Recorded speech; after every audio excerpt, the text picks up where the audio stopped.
یہ قمیص کی آستین کا کف ہے. اسے کف کیوں کہتے ہیں؟ اس لیے کہ دو ہیں. یہ اس کا کفو ہے، یہ اس کا کفو ہے. کفوان احد، اللہ کفو نہیں رکھتا. اب آپ دیکھیے کہ مثالوں سے اللہ یہ چاہتا ہے کہ توحید تمہیں ہر طرح سمجھ میں آتی رہے، تاکہ تمہارے خود آستینوں میں ہتھیلیوں پر کلائی پہ مثال رہے کہ یہ اس کا جواب ہے، یہ اس کا جواب ہے. لیکن اللہ کا کوئی جواب نہیں ہے. اب یہ بتاؤ، اگر علی نہ ہوتے تو زہرا کا کوئی جواب تھا؟ تو اب یہ جملہ کہنے دو کہ علی نے تو اس کی یگانیت اور توحید کو بچایا دنیا میں آ کر، ورنہ یا تو اللہ ہوتا یا زہرا ہوتا. گھر پر فرشتے بے اذن داخل نہیں ہوتے. وہ شہزادی کہ جس کے گھر کے دروازے پر جبریل بھی رک کر اذن لیا کرتے تھے، وہ بی بی کہ جس کا گھر خالص کچی مٹی سے بنا تھا، لیکن رحمت نے اس گھر کو گھیرا ہوا تھا. وہ بی بی جس کے گھر پر سخاوت کا خاتمہ ہوا، وہ بی بی جس کے گھر پہ عدالت کا خاتمہ ہوا، وہ بی بی جس کے گھر پر رسالت کا خاتمہ ہوا، وہ بی بی جس کے گھر پر امامت کا خاتمہ ہوا، وہ بی بی جس کے گھر پہ عبادت کا خاتمہ ہوا، وہ بی بی جس کے گھر پر توحید آ کر ٹھہر گئی اور پھر توحید نے گھر نہیں بدلا.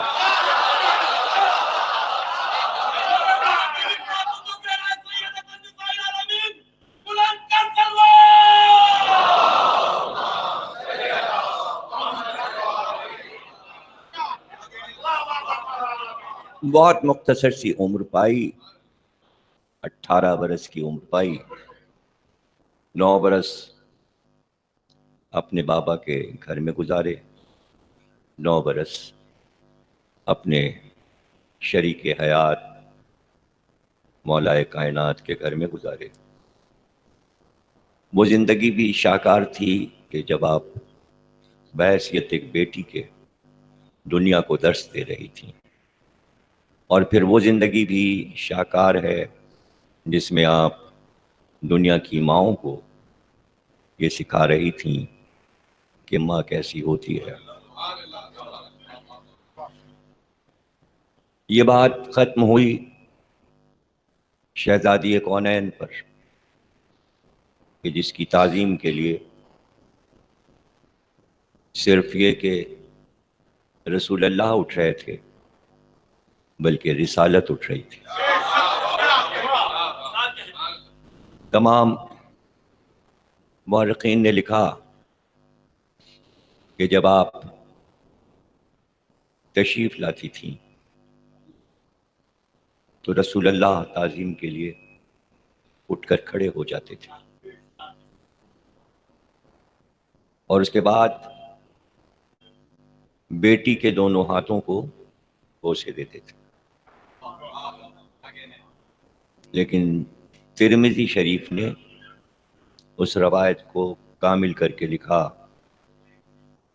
کہ صرف یہ نہیں کہ تعظیم کے لیے اٹھتے تھے، بلکہ ترمذی نے تو عجیب و غریب روایت کو کامل کر کے لکھا کہ جب تشریف لاتی تھیں تو رسول اللہ اپنی نشست کو چھوڑ دیتے تھے،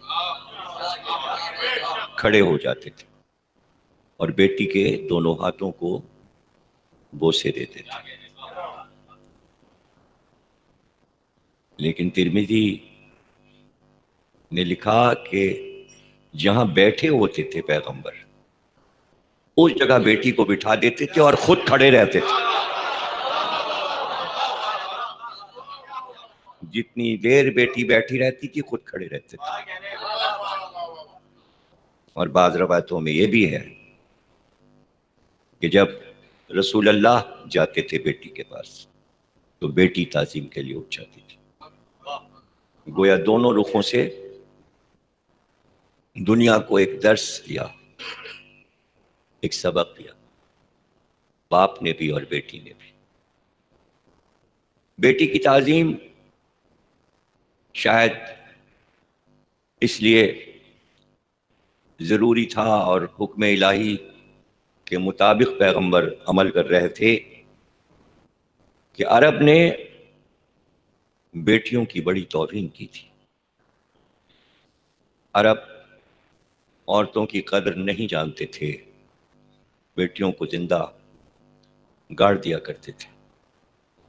عرب فخر کرتے تھے کہ نسل بیٹے سے چلتی ہے، اس لیے بیٹی کو قدر کی نگاہ سے نہیں دیکھتے تھے. پیغمبر نے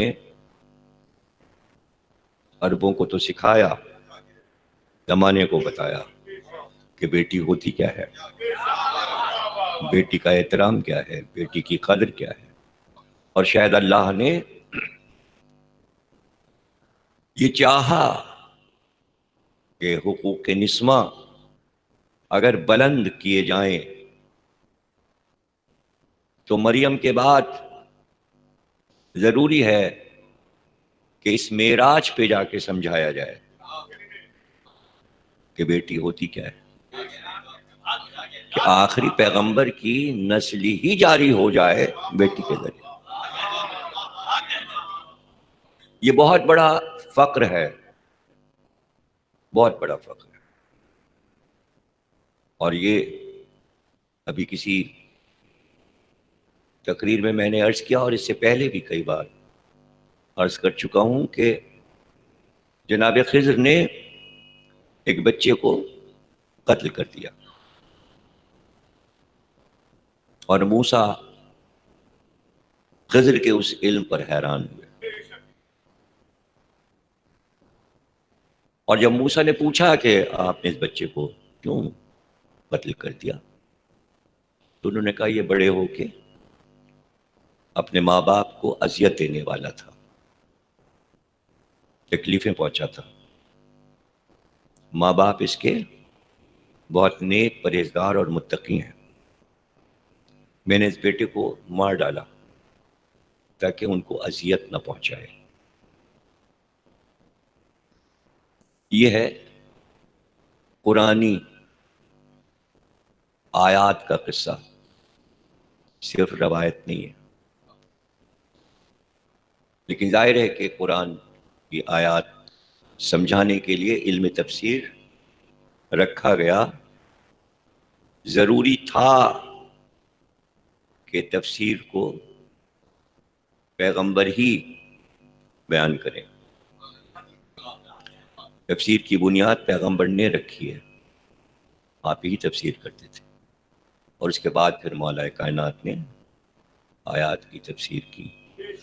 یعنی آیات قرآنی چونکہ اللہ کا کلام ہے، اس لیے ظاہر ہے کہ بشر کو سمجھانا تھا کہ مکمل طریقے سے سمجھایا جائے. تو آیت تو یہیں رک گئی کہ خضر نے ایک بچے کو قتل کر دیا اس لیے کہ وہ بڑے ہو کے اپنے ماں باپ کو اذیت پہنچانے والا تھا. لیکن تفسیر تو معصوم بتائے گا، اور پوچھنے والا یہ پوچھے گا. اس لیے کہ پہلو یہ ہے اس میں کہ ابھی تو بچہ بڑا ہی نہیں ہوا، اس نے تو خطا کی ہی نہیں، اور خضر نے پہلے ہی اسے مار ڈالا. لیکن خضر نے اپنی مرضی سے تو نہیں مارا، اس میں اللہ کی مرضی شامل ہے. تو کام تو وہ اللہ کا ہے، پیغمبر تو کوئی کام کرتا ہی نہیں اپنی مرضی سے. اگر خضر نے اپنی مرضی سے کیا ہوتا تو اللہ اس کو قرآنی آیات کیوں بنا دیتا؟ وہ کلام پاک کا سورہ کہف کیوں بن جاتا، اور اس میں یہ واقعہ بیان کیوں ہوتا؟ تو حضرت امام جعفر صادق صلوات اللہ علیہ وسلم پوچھا گیا کہ پوچھنے والے نے سوال یہ نہیں کیا کہ بچے نے ابھی خطا نہیں کی، نہ، بہت ذہین ہے راوی نے یہ کہا کہ ماں باپ سے تو ان کا بیٹا چھن گیا، ان کو کیا ملا، انہیں کیا پتا، بیٹا تو ان کا مر گیا، اکلوتا بیٹا. تو امام مسکرائے، اور پھر آپ نے فرمایا کہ اللہ نے اس کے بعد ان ماں باپ کو ایک بیٹی عطا کی۔ اللہ نے پھر ان ماں باپ کو ایک بیٹی عطا کی، اور اس بیٹی سے بنی اسرائیل کے 70,000 انبیاء پیدا ہوئے۔ وہ قصہ تاریخ میں کہیں گم ہو گیا کہ ایک بیٹی ایک بیٹے کے بدلے میں اتنا وزن رکھتی ہے کہ جس کی نسل میں 70,000 انبیاء آتے ہیں۔ میں سمجھتا ہوں یہ واقعہ رکھا ہی اس لیے گیا تاکہ یہ بتایا جائے کہ اگر ایک بیٹی سے نبوت جاری ہو سکتی ہے تو دوسری بیٹی سے امامت جاری ہو۔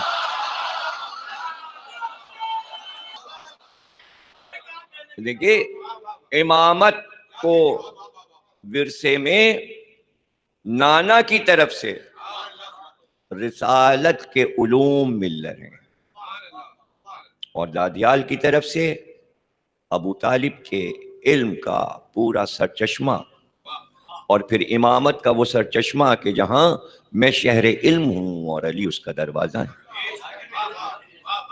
اور یہ بات پیغمبر نے بیان کر دی، اور میں کہا کرتا ہوں کہ پرانی مثالیں اللہ نے اسی لیے رکھی ہیں تاکہ آل محمد کو زمانے کو سمجھایا جاتا۔ یہ جتنے قصے کہانیاں پیغمبروں کے ہیں اور جو کچھ قرآن میں آدم سے عیسیٰ تک سب بیان ہوا، یہ تمہید ہے فضائل آل محمد کی، تاکہ کہیں پر کوئی انکار نہ کر سکے، منکر نہ ہو جائے، اور یہ نہ کہے کہ ہماری عقل میں یہ باتیں نہیں آتی۔ اس لیے اللہ نے قرآن پہلے اتار کے اس میں انبیاء کے قصے سنائے۔ آسمانی کتابیں کیا قصے کہانی کی کتاب ہوتی ہے؟ نہیں، بلکہ حالات آل محمد زمانے کے سامنے پیش کرنے تھے۔ اس لیے اتنے قصے اللہ نے سنائے کہ ہر واقعے پر جہاں پر اعتراض ہو دلیل مل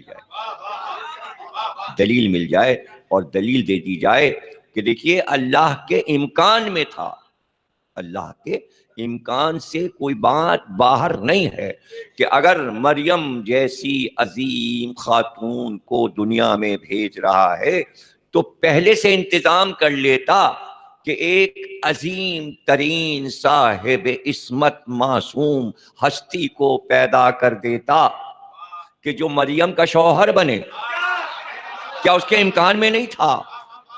صرف مریم کو بھیج دیا، لیکن مریم سے پہلے کسی کو نہیں بھیجا کہ جو ان کے شوہر بننے کے قابل ہوتا، معصوم ہوتا۔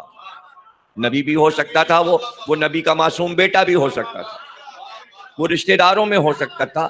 انبیاء موجود تھے، جناب زکریہ موجود تھے پہلے سے، آخر بعد میں جناب زکریہ کو یحییٰ جیسا بیٹا عطا کیا تو زکریہ تو بہت بوڑھے تھے، پہلے ہی ان کو ایک بیٹا ایسا دے دیتا کہ جب مریم بڑی ہوتی تو مریم کی شادی زکریہ کے بیٹے سے ہو جاتی۔ وہ بھی نبی تھے، باپ بھی بیٹا اور باپ دونوں نبی ہیں، تو وہاں نبی ہو جاتا تو کیا تھا۔ لیکن نہیں، مریم کو کنوارا رکھا، تنہا رکھا، تاکہ یہ کہے اللہ کہ مریم کی شادی اس لیے نہیں ہوئی کہ کوئی کفو ان کا موجود ہی نہیں تھا،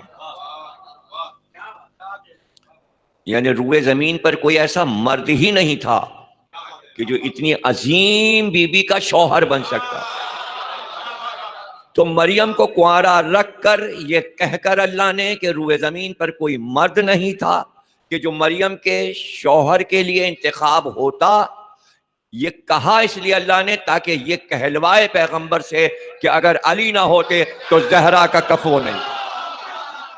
اور پھر اس ساری عظمتوں کو میں یہ سمجھتا ہوں کہ اللہ انبیاء کی تعریف کرے یا انبیاء کے گھر کی بیویوں کی تعریف کرے، اس کے پیچھے مقصد صرف ایک ہوتا ہے کہ آخر میں وہ چاہتا ہے کہ خود اپنی تعریف کرے۔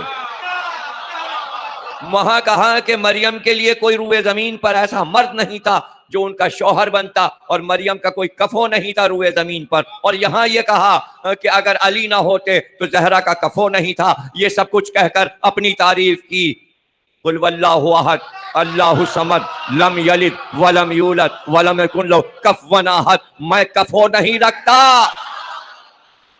کہ کوئی کفو نہیں. کفو کے ساتھ نہیں ضروری ہے. نہیں اس لیے ضروری ہے کہ کفو کہتے ہی دو کو ہیں.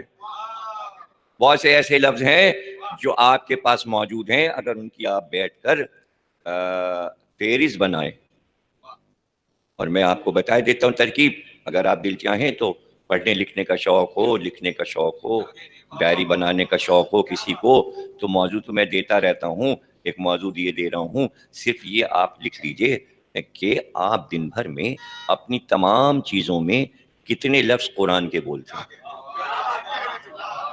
جب تک بتایا نہ جائے آپ کو پتہ ہی نہیں چلے گا, نہیں پتہ چلے گا. مثلا لفظ قمیض بولتے ہیں آپ, قمیض بولتے ہیں آپ, یہ قرآنی لفظ ہے. سورہ یوسف میں حضرت یوسف کی قمیص, یوسف نے بھجوائی اپنی قمیص باپ یعقوب کے لیے. تو ایسے بہت سے لفظ آپ سوچتے رہیں گے کہ قرآنی لفظ ہیں, لیکن ایسے بولتے ہیں کہ نہیں لگتا کہ یہ قرآن کے لفظ. بالکل ایسے ہی اب بتانے جا رہا ہوں کہ یہ لفظ بھی قرآن کا ہی ہے جو آپ بولتے ہیں.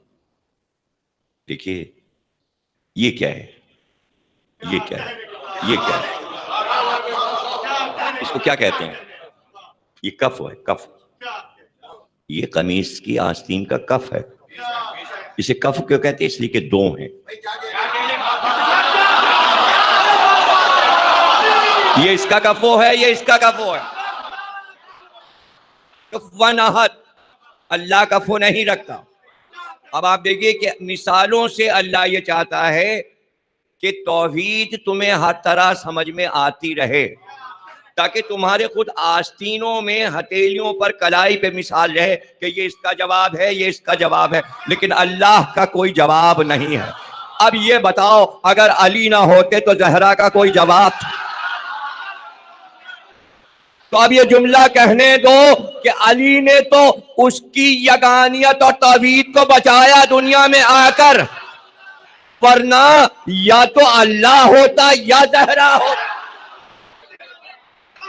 اب یہاں پر راز یہ آ کے خود ہی کھل جائے گا کہ پھر کیا ضرورت تھی کہ مریم دنیا سے کنواری ہی چلی جاتی, ملک کے آنے کی کیا ضرورت تھی کہ وہ آ کر کہے اللہ نے طے کیا ہے کہ تمہیں ایک بیٹا عطا کرے. ارے کہیں کنواری عورت کے بھی بیٹا ہوتا ہے؟ بیٹا دینا اس لیے ضروری تھا کہ چونکہ کفو نہیں تھا اس لیے مریم کو دو کر دیا جائے اور ساتھ میں کہا جائے یہ ماں ہے یہ بیٹا ہے, تاکہ مریم اکیلی نہ رہ جائے.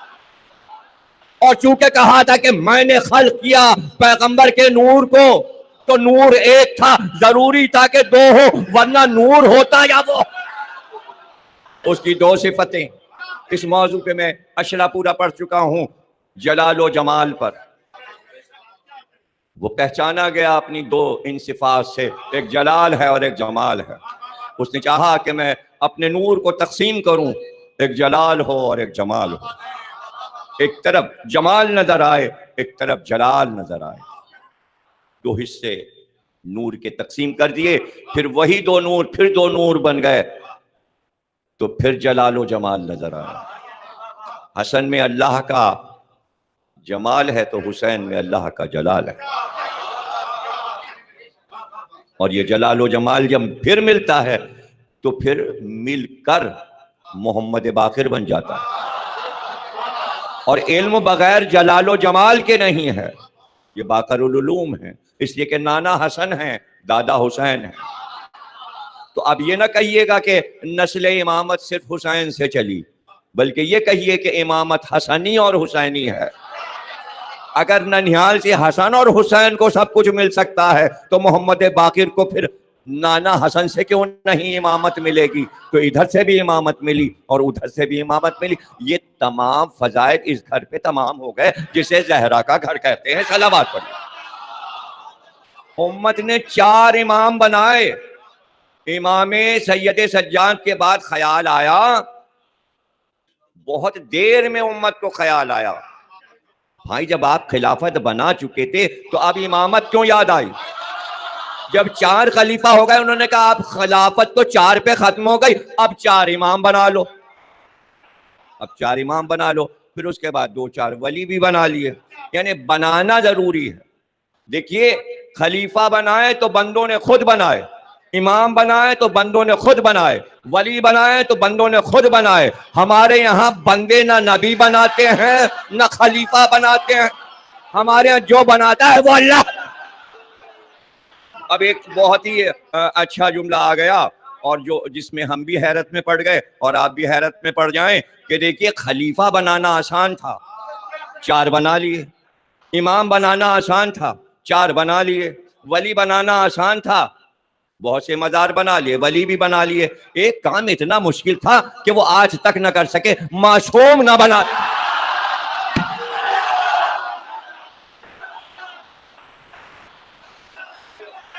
4 معصوم بھی بنا لیتے ہیں، جہاں 4 معصوم نصیب نہ ہوئے وہاں ہمارے پاس 14 معصوم۔ اب چونکہ معصوم بنانے کی طاقت و قوت نہیں تھی اور یہ بنایا نہیں جا سکتا، خاطی بندہ خود 4 معصوم بنائے گا؟ ارے اس کے بنائے معصوم پھر ہوں گے کیسے؟ اگر خود معصوم بنائے گا تو وہ کیسے معصوم ہوں گے؟ تو معصوم تو بنا نہیں سکتے۔ تو بہت ہی دنیا کی حیرت انگیز بات ہے کہ معصوم بنا لیے جائیں۔ معصوم کہاں سے بنا سکتے ہیں آپ؟ تو چونکہ معصوم نہیں بنا سکتے تھے، یہاں امکان نہیں تھا، یہاں قوت و طاقت نے دم توڑ دیا، اس لیے یہ کہا کہ بھائی علی جو ہیں وہ انبیاء سے افضل نہیں ہیں۔ ہاں آپ کے لیے افضل اس لیے نہیں ہے کہ آپ معصوم نہیں بنا سکتے، اللہ کے لیے مشکل نہیں ہے، اس لیے کہ اگر وہ 1,24,000 بنا سکتا تو 14 بھی بنا سکتا، اس کے امکان میں کمی تو نہیں ہو رہی ہے، اس کے امکان میں کمی نہیں ہو رہی ہے، ضروری تھا۔ دیکھیے 1,24,000 انبیاء آئے اور اس کے بعد اسلام آیا، سرکار آئے، پھر اسلام متعارف ہوا، اور پھر پیغمبر نے کہا کہ 1,24,000 گزر چکے ان کو بھی مانو۔ ارے جو اللہ کو ماننے کو نہیں تیار ہیں بتوں کے آگے، جو رسول اللہ کو نبی 1,24,000، اللہ اکبر! ہم 1,24,000 مان لیں، اس لیے ضروری تھا کہ اگر 1,24,000 کو منوایا جائے تو 1,24,000 کی صفات دکھا دی جائیں کہ اگر تمہیں یقین نہیں ہے تو دیکھ لو اپنی آنکھ سے، صرف قرآن بیان نہیں کر رہا، قصص الانبیاء بیان نہیں کر رہا، آنکھ سے دیکھو، اندھے نہ بنو۔ اور جس صفت سے وہ نبی بن رہا ہے اور معصوم بن رہا ہے صرف اس کی بات کر لو۔ آدم معصوم کیوں ہیں؟ اپنی صفوت سے ہیں، تو پھر صفوت دیکھ لو، علی میں نظر آ رہی ہے۔ نوح اپنے سفینے سے نبی ہیں، علی اس امت کا سفینہ ہے، علی اس امت کی نجات ہے۔ ہاں تم دیکھنا چاہتے ہو کہ ابراہیم اپنی خلت سے نبی ہیں تو خلت دیکھو، دیکھو خلت، علی میں خلت دیکھو۔ خلت کیا ہے؟ خلیل۔ ہم نے ابراہیم کو اپنا دوست بنایا، اسے خلت کہتے ہیں، دوست بنایا۔ ایک شخص آیا رسول کے پاس کہ آج میں نے تیتر کا شکار کیا ہے، یہ بھون کر لایا ہوں، بچے بھی کھائیں گے لیکن پہلے آپ کے لیے نظر لایا ہوں، آپ کھائیے، یہ گرم تیتر پکا رکھا ہے۔ رسول کے سامنے انس نے لا کے گرم تیتر رکھ دیا، آپ نے اس پہ نظر ڈالی کہ پروردگار جو تیرا سب سے محبوب بندہ ہو اس کو بھیج، اس کے ساتھ تیرا محبوب بندہ، اسے کہتے ہیں حدیث طیر، پرندے والی حدیث، پرندے والی حدیث۔ اس طرح حدیثیں بنتی ہیں، ایسے حدیثیں بنتی ہیں۔ کون؟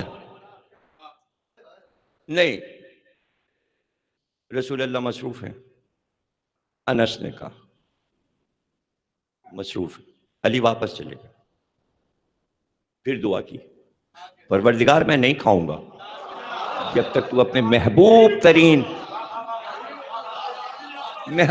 ترین کو نہیں بھیجے گا۔ علی پھر آئے. میں جانا چاہتا ہوں مصروف ہیں. 3 بار ہو گئے. علی نے زور سے کہا کیوں منع کرتا ہے انس تو مجھے؟ رسول اللہ نے کہا کون ہے انس؟ کہا علی. کہا بھیج اندر، کب سے انتظار کر رہا ہوں. علی آئے. میں اس تیتر میں 2 ہی بھائیوں نے کھایا، انس کو نہیں ملا کچھ. تیسرا شریک نہیں ہے، حدیث میں نہیں ہے. ابراہیم کی خلت علی میں نظر آئی. موسیٰ میں کیا ہے؟ موسیٰ کی ہیبت کہاں نظر آئی؟ موسیٰ کی ہیبت فرعون کے دربار میں. ایک بار اب یوں تو لوگ دیکھ کے ڈر جاتے تھے موسیٰ کو، ہیبت ایسی تھی. لیکن یہاں تو ہیبت کا عالم ہی اور تھا کہ راوی نے پوچھا یا علی آج تک نہیں دیکھا، آج تک نہیں دیکھا کہ کوئی آپ کے مقابل آیا ہو اور آپ نے اسے مار نہ دیا ہو. کبھی بچ کے نکل کے گیا ہی نہیں کہ آپ نے وار کیا اور وہ بھاگ گیا ہو. وہ آیا اور آپ کے ہاتھ سے مر گیا. ہیبت سمجھا رہا ہوں. موسیٰ کی ہیبت ہے، تاریخ میں موجود ہے. اب میں علی کی ہیبت سمجھا رہا ہوں. یہ بتائیے ایسا ہوتا کیسے ہے کہ وہ آیا، بڑے سے بڑا پہلوان مانا ہوا، آپ کے مقابل آیا اور آپ کے ہاتھ سے مر جاتا ہے؟ کہ سنے گا اور برداشت کر سکے گا؟ اس نے کہا بتائیے یہ ہوتا کیسے؟ کہ سن، جب کوئی دنیا کا بڑے سے بڑا مانا ہوا شجاع اور پہلوان جیسے ہی میرے مقابل آتا ہے، اس کی اور میری آنکھیں 4 ہوتی ہیں. جیسے ہی اس کی آنکھیں مجھ سے ملتی ہیں، اس کے بدن کا رواں رواں پکار کے کہتا ہے جا علی کے ہاتھ سے مر جا، جا مر جا. ارے ایسی بھی ہیبت کہیں سنی ہے؟ وہ ہیبت موسیٰ ہے، یہ ہیبت علی ہے. زہد عیسیٰ، اللہ اکبر. زہد میں فاقہ کشی بھی آتی ہے، زہد میں عبادت بھی آتی ہے، سب کچھ مل کر زہد بنتا ہے. وہ کون سی چیز ہے زہد کی جو آپ علی میں دیکھنا چاہتے ہیں؟ ہم نے تو نہیں سنا کہ عیسیٰ کی عبادتیں ایسی ہوں کہ تیر پیر سے کھنچ جائے اور عبادت جاری رہے. میں نے تو نہیں سنا کہ عیسیٰ نے کہیں آپ کشی کی ہو اور کھیتوں میں کام کر کے اور باغوں میں کام کر کے مزدوری کی ہو اور جو پیسے ملے ہوں وہ دے دیا ہو فقیر کو اپنی راہ. ہم نے تو نہیں سنا کہ پورا خیبر کا خزانہ 70 اونٹوں کی قطار عیسیٰ نے کسی کو دے دی ہو.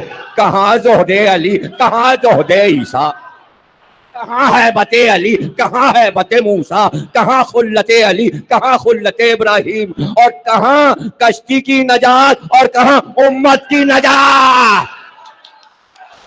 تو اب بتاؤ آدم سے افضل ہیں یا نہیں؟ نوح سے افضل ہیں یا نہیں؟ ابراہیم سے افضل ہیں یا نہیں؟ موسیٰ سے افضل ہیں یا نہیں؟ عیسیٰ سے افضل ہیں یا نہیں؟ تو ایسا شوہر زہرا کو چاہیے تھا، اس لیے کہ زہرا حوا سے افضل، سارا سے افضل، ہاجرہ سے افضل، آسیہ سے افضل، مریم سے افضل. اور دیکھیے مزاج ملتے ہوں، مزاج ملتے ہوں، سب سے بڑی چیز ہے مزاج ایک ہو. چونکہ شجرہ ایک تھا، یہ شجرہ یہی لوگ بیان کر سکتے کہ علی کہیں کہ میں علی ابن ابی طالب، طالب ابن عبد المطلب، عبد المطلب ابن ہاشم، ہاشم ابن مناف. یہی بی بی کہہ سکتی ہیں فاطمہ بنت محمد، محمد بن عبداللہ، عبداللہ بن عبد المطلب، عبد المطلب بن ہاشم، ہاشم بن عبد مناف. کہاں ہیں ایسے شجرے؟ اسی کو تو شجرہ طیبہ کہا. اسی کو اللہ نے قرآن میں کلمہ باقیہ اور شجرہ باقیہ کہا.